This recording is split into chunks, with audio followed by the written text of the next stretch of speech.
Bon alors, bonjour à toutes et à tous. Je vous souhaite la bienvenue à l'événement dévoilement de capsules 2025 de Polyloop. Déjà, d'abord, merci d'être là. Ça nous fait vraiment plaisir de voir votre intérêt pour notre projet sur les choses-là. Donc, la soirée se passera en deux actes principaux. D'abord, celui dans lequel vous êtes actuellement, la présentation générale des dernières avancées techniques du projet, qui va durer environ 30 minutes. Si vous êtes très curieux et que vous avez beaucoup de questions, peut-être un peu plus. Et ensuite, on a appelé ça réseautage, présentation des prototypes, qui sont juste ici. Il y en a qui les ont déjà vus. Voilà. Pour l'instant, j'aimerais bien commencer par une petite mise en contexte, parce qu'il y en a qui sont ici, qui ne connaissent pas forcément beaucoup le projet, pas forcément bien. Et donc d'abord, j'aimerais bien vous présenter ce que c'est que Polyloop. Donc là, c'est la photo générale de Polyloop. Il n'y a pas tous les membres qui sont là. Il y en a ici que vous allez voir d'autres. Donc dédicace à ceux qui ne sont pas là. Et donc Polyloop, c'est une société technique de politique Montréal qui est spécialisée dans la conception d'un prototype d'Hyperloop, et ce, depuis sa création en 2020. Hop.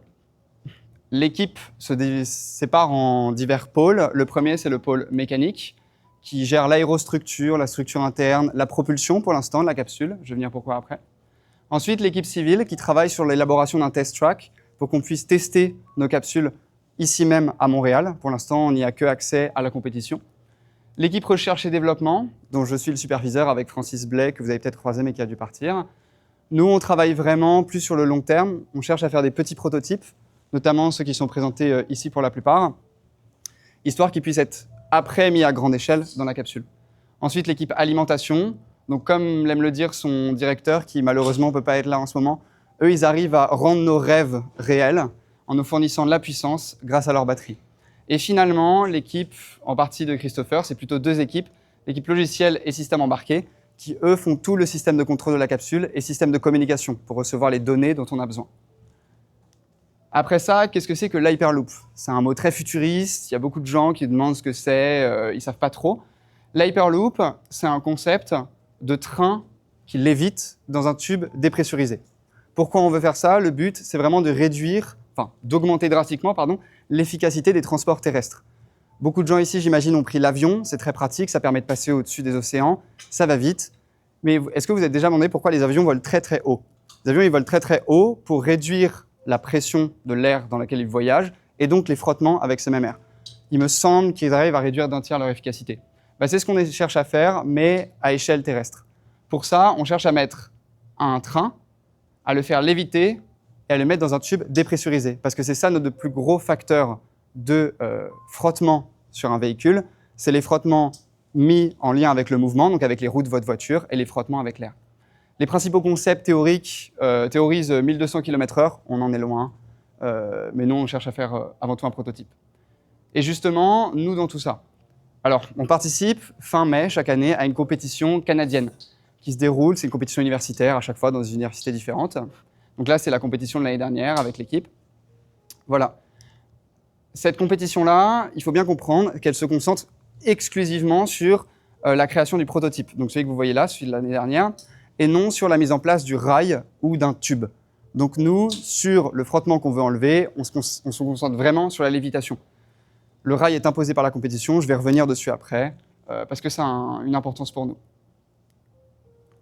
Hop là, voilà.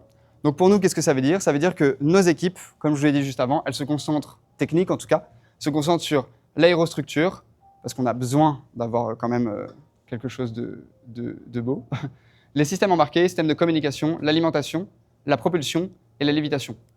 Comme vous l'avez vu tout à l'heure, on a aussi une équipe en génie civil pour la construction d'un test track. Et on a aussi une super équipe partenariat qui nous a permis cette année d'aller au Gala de l'implication de Montréal 2024 et au Salon Impulsion Québec 2025. Voilà, donc je vais passer tout à Christopher. On va rentrer dans le technique. Tiens, ça. Hop. Je le mets sous ton... Bon, OK, donc, côté technique, en fait, moi, je suis le VP logiciel, mais je vais présenter aussi le côté système embarqué parce qu'on n'a pas le VP système embarqué qui est là aujourd'hui. Donc, c'est quoi, en fait, les systèmes embarqués? En fait, ça, c'est le côté électronique, le côté hardware qu'on a dans la capsule. Tout ce qu'on a comme module électronique, c'est géré par cette équipe-là. Et le grand changement cette année par rapport à l'année passée, c'est qu'on utilise maintenant des PCB ou des Perforated Circuit Boards. En fait, comparé à l'année passée, on utilise ce qu'on appelle des breadboards. En fait, c'est une plaque perforée et plein de trous avec un métal au bas. dans lequel on peut coller pas coller, on peut attacher plein de fils pour relier plusieurs composantes ensemble. Et ça fait qu'on a un circuit. Mais le problème avec ça, c'est qu'il y a plein de fils qui sortent, c'est le chaos total, et on ne peut pas fixer ça après parce que c'est vraiment mêlant et c'est vraiment dur à revoir notre circuit. Donc en fait, ce qu'on utilise maintenant, c'est des PCBs qui sont une plaque de métal avec des fils intégrés dans la couche de métal pour connecter toutes ces composantes qui sont vraiment petites des fois entre elles de manière très simple et ainsi permettant un système beaucoup plus optimisé et aussi qui prend moins d'espace en général. Donc, ces circuits, on utilise 4 modules généraux qui sont des modules qui ont plusieurs tâches, comme par exemple le contrôle de moteur, le contrôle de frein. On a aussi l'acquisition de données qui se font par certains modules. Et on a aussi l'envoi de données de ces capteurs qui sont sur les modules à un ordinateur externe qui peut évaluer justement ces données-là. Donc, cela nous amène en fait au côté logiciel qui m'appartient à moi. Le grand changement cette année, en fait, c'est qu'on utilise maintenant une application web pour visualiser les données de la capsule quand elle est en mouvement. En fait, l'année passée, ce qu'on faisait quand on voulait démarrer la capsule, en fait, c'est qu'on connectait un ordinateur à l'ordinateur central du pod de la capsule et on démarrait la capsule à travers un terminal, ce qui est infernal, vu que là, à chaque fois que tu veux démarrer la capsule, il faut que tu branches un fil de ton ordinateur à la capsule et ça coûte un temps précieux et ça prend de l'espace et c'est pas quelque chose que tu veux faire sur un track en général. Donc, en fait, là, on utilise une application web qui peut envoyer des données à la capsule pour la démarrer, pour la contrôler à distance. Et ça visualise aussi les statistiques de la capsule en temps réel. Donc, ça prend toutes les données qu'on avait en système embarqué et ça les renvoie sur un ordinateur à distance pour pouvoir s'assurer que le fonctionnement de la capsule est bon et pour s'assurer justement qu'il n'y a pas de problème. Et s'il y a des problèmes, là, on a des états d'urgence qui s'activent en fonction de si, par exemple, la batterie est trop haute est trop faible ou bien s'il y a un court-circuit, des choses comme ça en général que on voudrait avoir l'information à l'avance et que la capsule puisse se gérer en elle-même durant son mouvement.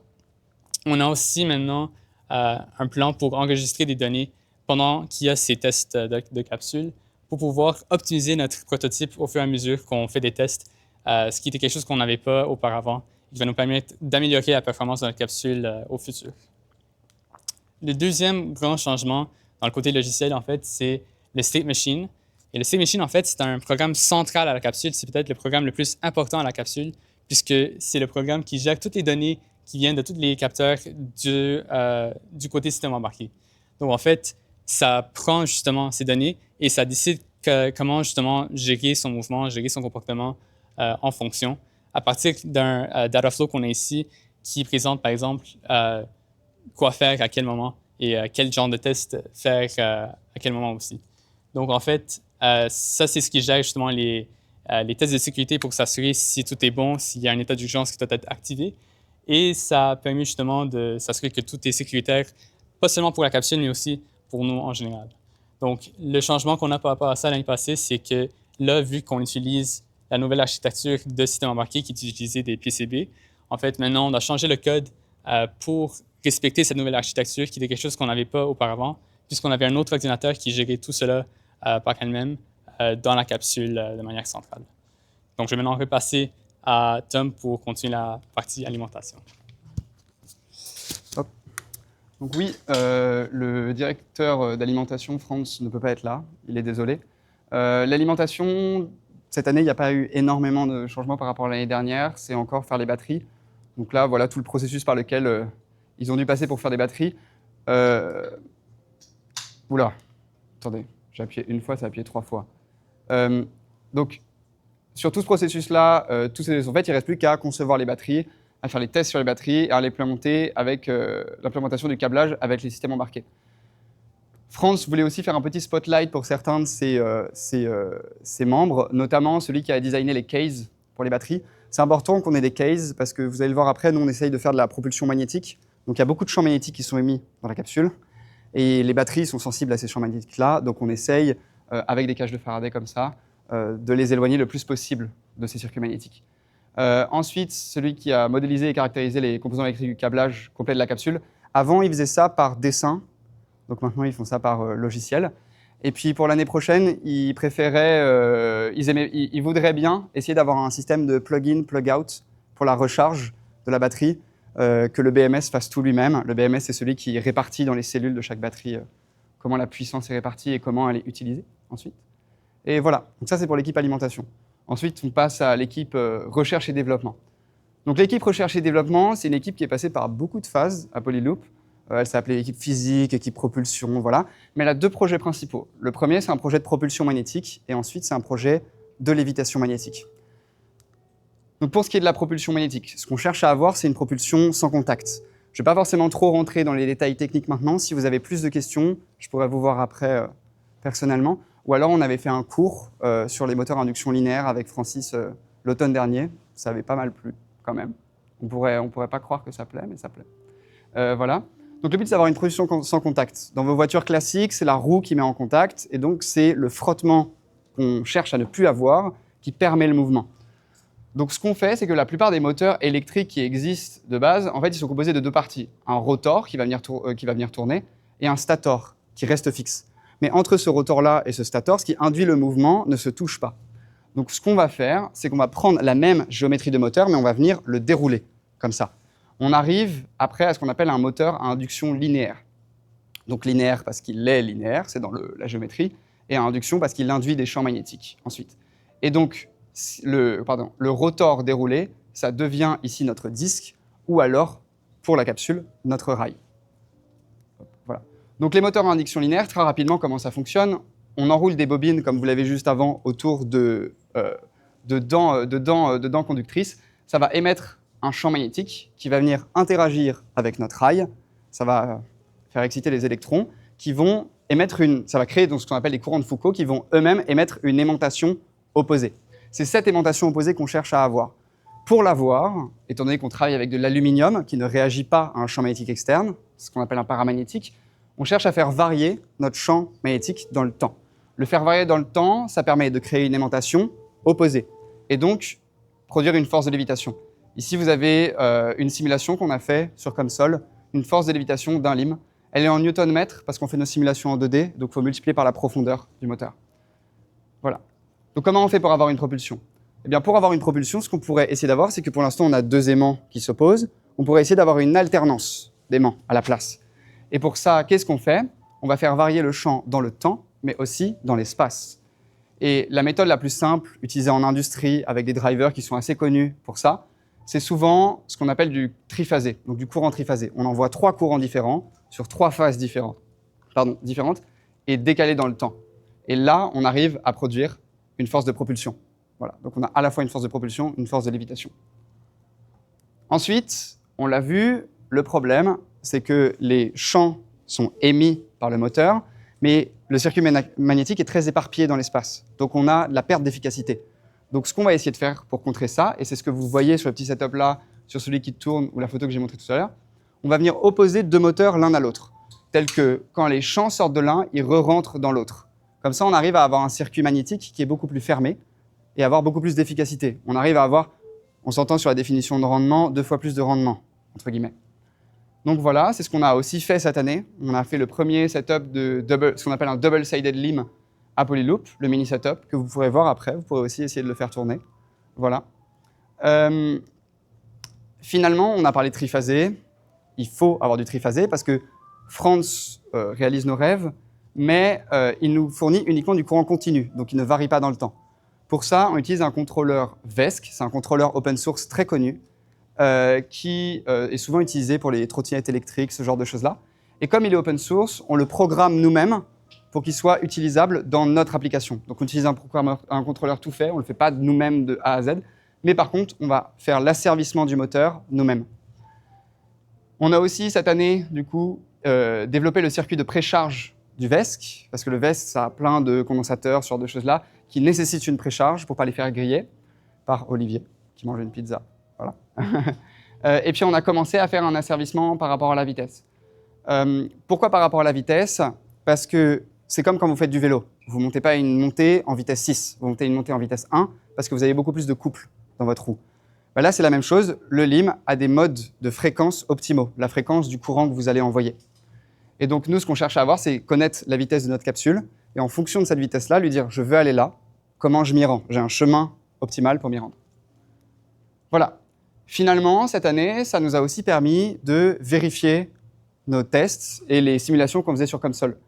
Donc, on a testé nos moteurs en conditions réelles, on a permis de confronter les résultats qu'on avait à ceux expérimentaux et les caractériser pour ensuite faire l'asservissement avec les modes optimaux. Donc ici, vous avez deux courbes de vitesse. On fait partir les moteurs de 0. Là, c'est le temps en millisecondes. Là, c'est la vitesse en mètres par seconde. On fait partir le moteur de 0. Ici, c'est avec une fréquence de 4500 ERPM et ici, 8000 ERPM. Donc on voit que ici, ça augmente bien moins vite que celle-là, techniquement, parce que l'échelle n'est pas la même. Donc au final, celle-là est meilleure à premier régime. Voilà. Et finalement, l'équipe recherche-développement, je vous l'ai dit, c'est une équipe qui travaille à long terme. On essaie d'avoir des petits prototypes, mais on aime bien les présenter. Donc cette année à la compétition, on a fait le choix de développer une mini-capsule dans laquelle on va pouvoir présenter des plus gros moteurs que ceux qui sont présentés là. Actuellement, ils sont en phase de traitement époxy. Ils sont en phase, dernière phase de conception. On va les recevoir en fin de semaine. La mini-capsule, elle est juste là. Vous pourrez aller la voir aussi après. Le but de cette mini-capsule-là, c'était aussi qu'elle soit utilisable sur le rail et aussi sur une roue d'essai. Parce qu'à l'atelier, l'endroit où toutes les ST peuvent travailler, on a accès à une roue plus grande que celle-là, mais qui ressemble vraiment à celle-là. Donc la mini-capsule sera constituée du double-sided LIM, du VESC, d'un GPS pour la vitesse, du système embarqué LIS que Christopher vous a présenté, et de batterie. Finalement, notre deuxième projet, la lévitation magnétique. La lévitation magnétique, c'est vraiment un nouveau projet à Polyloop. Ça arrive depuis cette année. On essaye vraiment de faire un premier setup qui va fonctionner avant tout. Donc comme je vous l'avais dit, on a quand même beaucoup de contraintes. La lévitation, c'est quelque chose de compliqué parce que la compétition impose un rail en aluminium. L'aluminium réagit peu à un champ magnétique externe, donc il va falloir, entre guillemets, l'exciter pour qu'il puisse aimanter notre capsule, enfin, produire une aimantation inverse et faire un peu comme les mêmes principes du LIM. Pour ça, on a deux possibilités. Soit utiliser des électroaimants, qui sont comme des limes, mais avec une seule phase. Un LIM est un type d'électroaimant. Ou alors des aimants permanents. Ça peut paraître paradoxal parce que les aimants permanents produisent un champ qui est constant dans le temps. Mais nous, ce qu'on va essayer de faire, c'est de se dire, si la capsule avance, je pourrais mettre une dalle d'aimants permanents dessous. Avec sa vitesse, elle va commencer à léviter. Sauf que nous, ça ne nous satisfait pas. Parce qu'on aimerait bien avoir une lévitation statique. Et surtout une lévitation indépendante de la vitesse de la capsule pour avoir un contrôle qui est indépendant de la vitesse de la capsule. Donc pour ça, on a vu dans la littérature, et on a eu aussi l'idée quand même, de faire tourner nos aimants grâce à des moteurs. Et donc, comme on les fait tourner, ça va faire varier le champ magnétique perçu par la capsule. Ça va permettre de léviter. Pour gagner en efficacité, on peut agencer nos aimants dans ce qu'on appelle un réseau de Halbach. Les réseaux de Halbach, c'est des réseaux d'aimants. Donc là, la flèche, c'est l'aimantation de l'aimant. C'est des réseaux d'aimants qui, dans un cas idéal, permettent de doubler le champ émis d'un côté et l'annuler de l'autre. Donc c'est déjà intéressant pour la lévitation, mais c'est aussi intéressant parce qu'on en discutait sur les batteries avant. Les champs magnétiques, tous nos systèmes sont sensibles aux champs magnétiques. Donc si on met le rail de ce côté-là, il n'y a plus de pointeur, de ce côté-là, et la capsule de ce côté-là, on émet beaucoup moins de champs magnétiques dans la capsule. Donc voilà, ça c'est nos réseaux de Halbach. Et finalement, pour la compétition, il y a aussi un prix de papier de recherche. C'est à ce prix-là qu'on a décidé, c'est sur ce prix-là qu'on a décidé de se pencher sur la lévitation avant d'avoir un premier système. C'est d'abord de faire toute la recherche. Donc ça compose un preliminary research paper qui a été rendu le 6 février, un final research paper pour le 24 avril, donc on est en plein dedans, et ensuite une présentation orale à la compétition. Donc en résumé, l'équipe recherche et développement, cette année, tout ce qu'on a fait, c'est fin de conception d'un double-sided LIM qui avait été commencé l'année dernière par Enrique, qui est dans la salle. Conception d'une mini-capsule, début d'asservissement du moteur, vraiment le début, conception d'un circuit de précharge, conception d'un protocole de test des moteurs, recherche sur un premier système de lévitation, papier de recherche sur la lévitation et conception d'une structure de lévitation. Pour l'année prochaine, on aimerait bien pouvoir faire nos moteurs en PCB. Christopher vient de vous parler de ce que c'est que les PCB, mais les PCB ont plusieurs couches. On peut venir faire des impressions de circuits dedans. Donc techniquement, si on imprime une bobine, on peut imprimer un tour, puis un autre tour, puis un autre tour. Et ensuite, on peut mettre plusieurs PCB ensemble pour avoir une bobine qui, au final, si on prend 6 tours par PCB et 6 PCB, on a 36 tours de bobine. Donc on aimerait bien commencer à expérimenter là-dessus. Le développement d'un système de lévitation à grande échelle. Le développement d'un système de positionnement pour l'asservissement de la lévitation, où je suis, où je veux être. L'asservissement des moteurs, l'asservissement de la lévitation et aussi d'autres cohésions. On a eu la chance de faire une cohésion raclette et une cohésion patinoire. Enfin, 2 collisions raclette. Bon, finalement, on aimerait bien remercier tous nos membres pour leur dévouement, évidemment. Moi, ça me fait vraiment plaisir de voir des gens qui sont quand même passionnés, qui travaillent avec nous. On aimerait bien aussi remercier nos partenaires, ceux de Polytechnique, la STP qui est là, Polytechnique Montréal, l'AEP, et aussi ceux qui nous donnent de l'aide, donc Cerco Câble, je vous vois juste là, RVLT, Javier, tu es juste là. RVLT, Cerco Câble nous fournissent des câbles pour les batteries, RVLT, c'est les batteries pour la mini-capsule. Gears & Volt, la nouvelle start-up de Enrique qui convertit votre voiture thermique en voiture électrique. Battery Store, Voltium. Et finalement, comme je l'ai déjà fait en début de présentation, mais j'aimerais bien vous remercier, vous, pour votre écoute, votre attention. Ça fait plaisir de voir que vous êtes là. Est-ce que vous avez des questions ?